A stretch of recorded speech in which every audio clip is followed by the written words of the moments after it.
Today on Monkey Life, there's trepidations as Alison and Jeremy prepare to fly chimps Sasha and Kangoo from Argentina to Dorset. I'm still terrified when it comes down to actually making it happen. The fact is, no matter how we try, these two guys in here have not read the instruction manual. The early morning flight means the chimps need to be crated and loaded in the middle of the night if they're to reach the airport on time. Fingers crossed, because soon, tick-tock, we've got to get to the airport. They're pretty serious about being there 6 hours ahead of the plane. And back at the park, two baby woolly monkeys enjoy time with their family.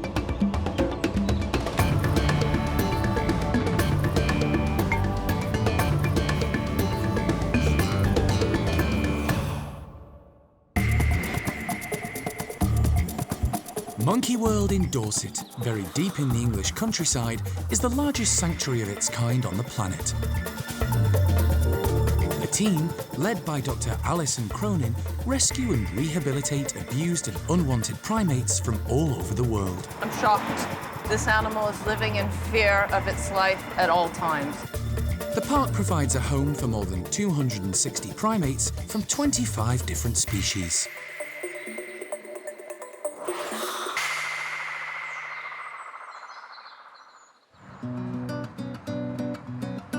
More than 6,000 miles away from Monkey World at the Buenos Aires Eco Park in Argentina, it's been a busy 5 days for Monkey World director Alison Cronin and animal director Jeremy Keeling. Since their arrival, with the help of the park's keepers, they've been getting to know chimps Sasha and Kangoo. Information about their characters, temperament, likes and dislikes is important because in less than 24 hours, the two apes will be on a plane heading to the park in Dorset. It's getting pretty exciting now and a bit intense. We're in the final throes of getting everything organized, but I'm still terrified when it comes down to actually making it happen because I just know that every time we've ever moved apes, there are always either little things or quite big things that become a problem as we're going through the process. The operation to persuade the chimps into travel crates in their bedrooms and then load them onto transport to the airport is a complex one. It involves a lot of people and a lot of planning. And it all has to happen in the middle of the night. Head of Conservation and Wildlife Thomas Sciola is across the details. So we're going to be starting the entire operation at 3 a.m. And just in case they do not want to willingly come in, we will have to perhaps think about Plan B, which involves trying to sedate them a little bit. Jeremy has been involved in many chimp rescues over the years, and he's realistic about what's ahead. The fact is, no matter how we try, these two guys in here have not read the instruction manual. Doesn't matter what language you put it in, they just don't read it. So anything could, what I'm trying to say here is anything could happen. So you must really be prepared for as many eventualities as you possibly can imagine. You really, really, really have to have an open mind. And I'm so lucky because my mind is as open as you can get. Thomas has been instrumental in arranging the move, and he's confident all the boxes have been ticked. Today we are having a lot of meetings with all the different teams that are involved in the logistics process. All the vets, all the keepers are going to be handling everything related to getting Sasha and Kangoo inside of the crates. And then we have a big other part of the team doing the project management and being on top of all the permits that we need to get very last minute for us in order to be able to get them inside of the airport and ready to get exported to the United Kingdom. Every detail is being checked and double-checked. The truck is going to come up to this way, and this is... Over the last few months, Sasha and Kangoo have been trained to enter their travel crates willingly. Now their keepers are having one last practice at securing the boxes. This is not going to be a straightforward event at 3 o'clock in the morning, so there's some concerns. Everybody's feeling pretty tense. They're doing their best to practice it, but we're going to have to keep everything crossed that this goes smoothly tonight. It could be difficult. Alison, Jeremy and the dedicated team at the Eco Park have done all they can. In the early hours of tomorrow morning, all their plans of the last year will be put to the test. Fingers crossed, Sasha and Kangoo's journey to their new life in Dorset gets off to a good start.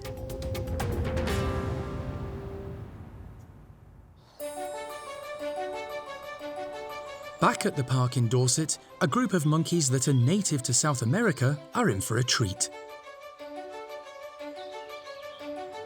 Primate care team member Donna is trying something new for the park's trio of spider monkeys.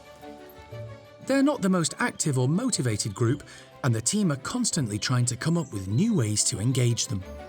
I don't remember giving them these before. Normally we'd use them once they've gone over and they can pick all the seeds and everything out. So some of these have started to go over already, but some of them haven't. But in the wild they will eat flowers and things, and we have seen that here with our guys before. So it'd be interesting to see what they think of the sunflower heads themselves. The small troop generally get on well together, but when it comes to food, it is each for their own. You get what you can get, and they don't do sharing very well at all. Normally Pumpkin is the first one in to investigate. Flint can be a little bit of a scaredy cat sometimes. He's got much better since he's been here at the park. So it'd be interesting to see what he thinks. Hickory tends to just find everything really funny. So we'll see. Hopefully they will all sort of band together a little bit and come and investigate it, especially seeing as it's something quite different. But yeah, I imagine they'll all pretty much just do their own thing. hopefully the large, colourful flowers will pique their interest and lead to a busy and active morning. When the slide opens, unusually it's Hickory who's out first, with Flint and Pumpkin following on. The trio are wary of the bright yellow flowers, sniffing and touching them cautiously. In the wild, bright colours can be an indication of something dangerous, so it's natural to be wary. The group's food is nearly always suspended high in their enclosure to encourage them to climb. Spider monkeys have a prehensile tail, which they use as a fifth limb, while hanging from branches to reach food. The care team try to replicate this natural behaviour whenever they can. But today, things aren't going to plan. Donna had hoped the sunflowers would cause some excitement. But even normally greedy Pumpkin isn't showing any interest. So I think the spider monkeys were very underwhelmed by the sunflowers. Time for Plan B. Donna calls the grumpy trio back into the tunnel system connecting their house and enclosure, so she can safely go in and put something out to entice the spider monkeys to try the sunflowers. Yeah, who doesn't like honey? It's quite sweet, so the spider monkeys do like it. So we'll see if this helps them a little bit. She lets the trio back into the enclosure, eagerly anticipating a dash for the sticky sweet honey. But once again, she's disappointed. Only Flint expresses any interest, and it's definitely just the honey he wants. The flower heads remain intact. It's always trial and error trying out different forms of enrichment, and at least Donna can see the funny side of today's attempt. So the honey didn't work.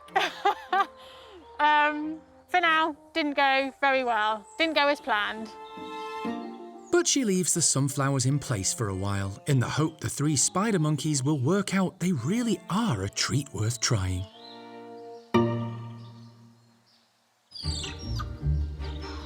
The team at Monkey World have had great success caring for another South American primate, the woolly monkey, which is endangered in the wild. More than half the world's captive population reside at the park.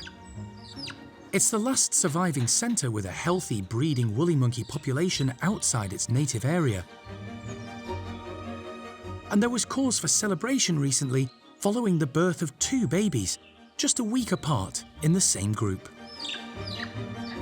Zingu gave birth for the 5th time and a few days later became a grandmother too, when her daughter Olivia had her first infant.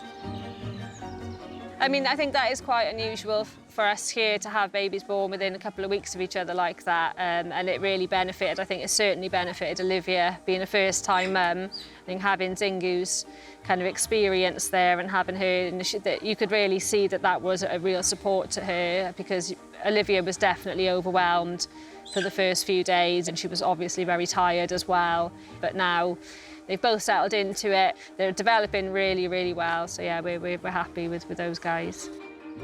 Zingu had a boy named Levi, following the tradition of picking a name starting with the same letter as his dad, Lavar.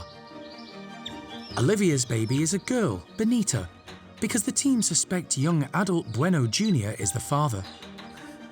They're a close-knit family who spend the majority of time together outside. You will often see the mums sat together and the kids will be off doing their own thing, and Olivia is now letting Benita wander a little bit further, but if there's anything that she's concerned about, she gives her a quick little call and she scoops her up, so she's doing all of the right things. She's not too cautious. Little Levi is already super confident. He's happy to go off and climb on other group members. He loves Lavar, which is no surprise because Lavar is a great dad, and he does love the babies. But we tend to see Levi more spending time with Lavar. He'll run off mum and go and sit with dad, whereas Benita's not quite comfortable to do that. Zingu is also still protective of Levi's older brother Leroy. At just a little more than 2 years old, he's still a youngster, so Mum allows him to join in with the fun and games. Helping to keep everything on an even keel is the old boy, 32-year-old dominant male Lavar. You can't not love him. He is a bit of a grumpy old boy, but you know, you have to respect that, you know, what he's achieved, you know, in his life. He's still maintaining that dominant position, and you can just see the respect that he gets from all of his group members. He's got 2 big boys in his group now, and even at the ripe old age of 32, he's managing to maintain that position, and the girls, they want him to be in charge. I think Junior's still got some maturing to do before he's ready to take over. So yeah, I think he's still got quite a lot to learn from Lavar.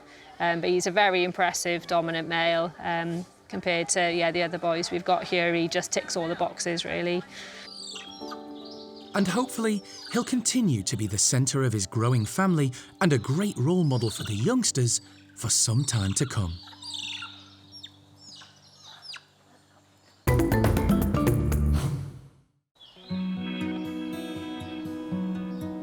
There are 3 groups of orangutans at the park: Gordons, Twans, and the nursery. Orangutans are the largest arboreal species on the planet, spending the majority of their time in the treetops of Sumatra and Borneo. At the park, they have climbing frames and hoses because they destroy living trees in their enclosures. But there's a treat in store for one group today. The maintenance team have been clearing up damage resulting from the winter storms, which battered Britain a few months ago. A full-grown cherry tree with fruit still attached has had to be cut down and split in 2. It's being put to good use at Twans. There'll probably be a little bit of a hierarchy on it at the start when they first come out. The top guys will probably be the first to be able to have a look at it, and maybe some of the youngsters might be slightly scared possibly of it as well. Who knows, it's always unpredictable with orangutans what they'll make of this. All 6 members of the troop will have a chance to explore the new addition to their enclosure. These guys are going to have so much fun with this. I'm very excited about seeing them up in the tree.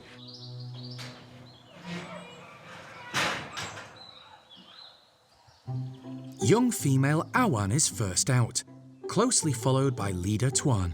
They both head straight for the new trees. The large specially designed climbing frames at the park are there to encourage the primates off the ground and enable them to move around as they would in the wild.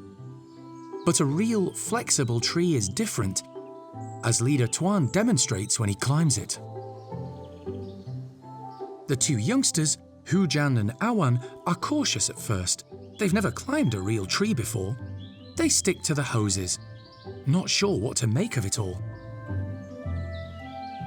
For the adults, it's a different story. They were stolen from the wild for the illegal black market trade and will have spent time in the trees as infants with their mums. The memories may have faded, But their instincts haven't. The cherry tree is a hit. Persuading Tuan off the ground and up high is often a struggle, but today there's no stopping him. He heaves his 80-kilogram bulk off the ground and into the tree to feed on the browse. I think Tuan is very excited about this tree. I mean, I'm excited about seeing him in this tree. He's already done some great branch shaking when he first approached it, making everybody know that this is his tree and nobody else is allowed on it. So I'm sure he will spend most of his time ripping as much branches off as possible, because normally we only give them smaller branches of browse, but being that it's a whole tree trunk in there, he's going to be ripping all of that bark off and getting to that cambium layer in the tree, which they would do in the wild as well. So it's great for his diet as well, with all that fibre involved. Arme uses the tree for a different purpose, busily building a shelter. Orangutans are known for their tool use and nest building skills, bending and breaking branches to make comfortable resting places, usually at height. On a hot day, the browse makes a welcome shade too. She is one of the orangs in this group that does tend to spend a little bit more time to herself compared to the others. I mean, naturally, they're not social animals anyway. Arme does love to have a good old social time, particularly with the young babies, but she is a little bit more tender when it comes to the males, and she will generally try and spend a little bit more time away from the group by herself. So what she absolutely loves to do is to grab a load of browse and build these little, almost huts in the corner of our enclosure. There's a little bit of her own sort of habitat and space. Yeah, Arme, she's quite a wild character, really. With her den arranged, Arme heads up the tree. Watching the adults has given the youngsters confidence, and soon they make their way into the leafy cover too. The branches, foliage and bark should keep the group busy for days. They're all active, all enjoying it, eating the browse, and it's just a fantastic thing to see. I just wish that these guys were in a forest all the time, really. It's amazing.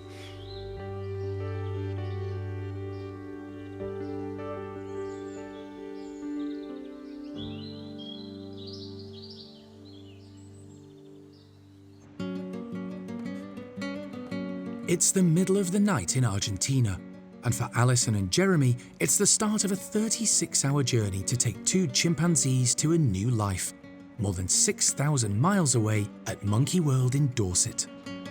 We have so many plans set up. Have to keep everything crossed that it goes well for them in whatever form. But I think our ride is here, and the fun begins now.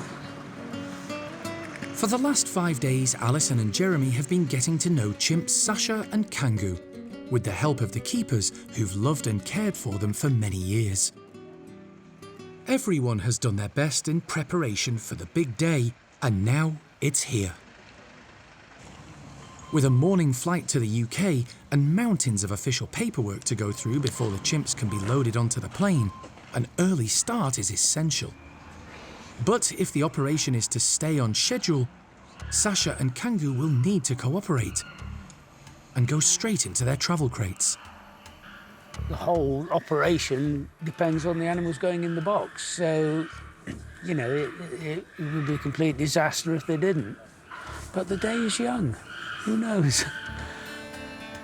To keep stress levels low, only the chimps' keepers are in the house with them.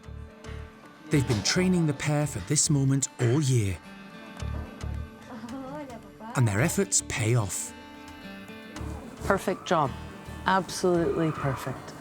Now they just have to manage them out of the house, and it's not easy to get those boxes. Each weighs about 150 kilos. So getting them out of those boxes onto the truck is the next big effort, but so far so good. Nice job. Really nice job. With dawn fast approaching and a long drive to the airport, the chimps' travel crates now need to be loaded onto a lorry one by one. It must be done slowly and quietly to keep the animals calm and safe. So they've managed to get Sasha in her box out of the house.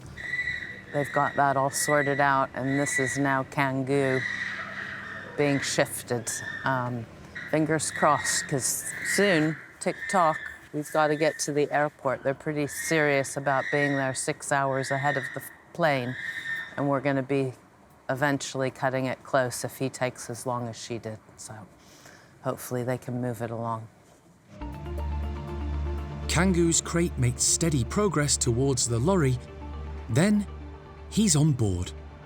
The operation to load the chimps has taken 2 hours. It's now 5 in the morning and time to leave the eco-park and head to the airport. For the staff not making the trip, it's an emotional goodbye. The eco-park's head of conservation and wildlife, Thomas, and Nico, one of the keepers, will be accompanying the chimps to Dorset to help settle them in. As the truck with Sasha and Kangoo on board arrives at the airport, dawn is breaking. Alison and Jeremy head across to check on the chimps. The number of officials and airport staff around the crates may cause the pair to become stressed. Alison distracts them. Hey, would you like this? I know. Here. Thomas is happy with how the logistics are progressing. A big part of the paperwork has been handled already and everything looks good. And hopefully the rest of it is just going to be smoothly as the rest of the morning. So we are happy about everything so far. But Alison is concerned about the amount of time the chimps have been sitting outside in their travel crates on an unusually chilly morning. But it would be good to get them somewhere warm. You know, because there's just so much happening. Sasha and Kangoo are becoming stressed. The chimps are a little bit upset. It's really cold out here right now, so it'd be nice if we could get them into someplace warm. But they don't know what's happening, and there's a lot of people around, so probably best that we get them somewhere secluded and calm. But they're doing okay.